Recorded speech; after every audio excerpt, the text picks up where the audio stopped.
Onam examination അത്ര serious ആയിട്ട് കാണേണ്ട ആവശ്യമുണ്ടോ?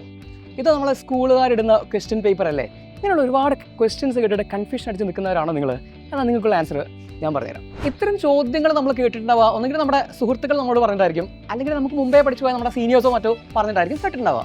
അവരോട് നിങ്ങൾ പറയണം, winners makes results and losers makes reasons.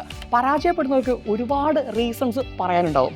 So നമ്മൾ ആ ഗണത്തിൽപ്പെടുന്ന ആളുകളല്ല, നമ്മൾ വിന്നേഴ്സിൻ്റെ മൈൻഡ് സെറ്റോടുകൂടി മുൻപോട്ടേക്ക് പോകേണ്ട ആളുകളാണ്. നല്ലൊരു തുടക്കം എപ്പോഴും നമ്മുടെ കോൺഫിഡൻസ് ലെവലിനെ ഒരു നെക്സ്റ്റ് ലെവലിലേക്ക് കൊണ്ടുപോകാൻ സഹായിക്കും. ഈ ഫസ്റ്റ് ടൈമിൽ എക്സാമിനേഷൻ ആവുന്ന സമയത്ത് കുറച്ച് ഭാഗമേ പഠിക്കാനുള്ളൂ. നല്ല മാർക്ക് നിങ്ങൾക്ക് സ്കോർ ചെയ്യാനും അത് നിങ്ങളെ നന്നായി മോട്ടിവേറ്റ് ചെയ്യുകയും ചെയ്യും. മാത്രമല്ല, നമ്മുടെ പാരൻസിനാണെങ്കിലും ടീച്ചേഴ്സിനാണെങ്കിലും നിങ്ങളുടെ ഒരു പൊട്ടൻഷ്യൽ എവിടെയാണ് എന്നത് ഐഡൻറ്റിഫൈ ചെയ്യാനും അതിനൊരു പരിഹാരം കണ്ടെത്താനൊക്കെ അത് സഹായിക്കും. ഈ ഒരു എക്സാമിനേഷൻ നിങ്ങളുടെ ഒരു ഫൗണ്ടേഷൻ സ്ട്രോങ് ആക്കാൻ വേണ്ടിയിട്ടുള്ളതാണ്. എന്ന് വെച്ചാൽ നമുക്ക് ഈ ഫസ്റ്റ് യൂണിറ്റുകളാണ് നമ്മളെ പബ്ലിക് എക്സാമിനേഷൻ ആണെങ്കിൽ പോലും ഏറ്റവും അധികം ചോദ്യങ്ങൾ വരുന്നതും. അതുപോലെ നമ്മളിനി ഒരു കോമ്പറ്റേറ്റീവ് എക്സാമിനേഷൻ ട്രൈ ചെയ്യുകയാണെങ്കിൽ പോലും നമ്മുടെ ബേസിക്സ് ആദ്യം ഉഷാറാവേണ്ടതുണ്ട് അല്ലേ? അപ്പോൾ അത് സെറ്റ് ചെയ്യുക എന്നതാണ് ഈ ഒരു സമയത്തെ, ഈ ഒരു പരീക്ഷാ സമയത്തെ നമ്മുടെ പഠനത്തിലൂടെ നമ്മൾ തെളിയിക്കേണ്ടത്. So build your foundations. ഈ ഒരു എക്സാമിനേഷനിലൂടെ നമ്മൾ ഉദ്ദേശിക്കുന്നത് നമ്മുടെ ഒരു ഫൗണ്ടേഷൻ സ്ട്രോങ് ആക്കുക എന്നുള്ളതാണ്.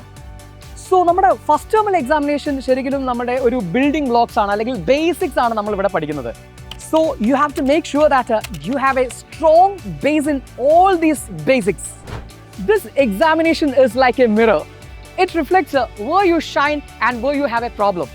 എന്ന് വെച്ചാൽ നമ്മുടെ പ്രശ്നങ്ങൾ എവിടെയാണ്, നമ്മുടെ സ്ട്രോങ് ഏരിയകൾ എവിടെയാണ് എന്നൊക്കെ റിഫ്ലക്റ്റ് ചെയ്യുന്ന ഒരു അടിപൊളി സംഭവമാണ് ഈ ഫസ്റ്റ് ടേമിൽ എക്സാമിനേഷൻ. സോ ഇത് വളരെ ഇമ്പോർട്ടൻ്റ് ആയി, വളരെ സീരിയസ് ആയിട്ട് കാണേണ്ട ഒരു എക്സാമിനേഷൻ തന്നെയാണ്. മാർക്കിനപ്പുറത്തേക്ക് ഓരോ പരീക്ഷയും നമ്മളെ പഠിപ്പിക്കുന്നത് ഡിസിപ്ലിനും ടൈം മാനേജ്മെൻറ്റും അതുപോലെ തന്നെ ഫോക്കസും ഒക്കെയാണ്. അപ്പോൾ നമ്മളിവിടെ മനസ്സിലാക്കേണ്ടത്, പരീക്ഷ കഴിഞ്ഞിട്ട് ഒരുപാട് ആളുകൾ ചോദിക്കും ഈ ടൈം മാനേജ്മെൻറ്റ് ഒരുപാട് പ്രശ്നമാണ് പല ആളുകൾക്കെന്നൊക്കെ. ടൈം മാനേജ്മെൻറ്റ് നമ്മൾ നിയന്ത്രിക്കണമെങ്കിൽ പരീക്ഷകൾ എഴുതി തന്നെ നമ്മൾ ശീലിക്കേണ്ടതുണ്ട്.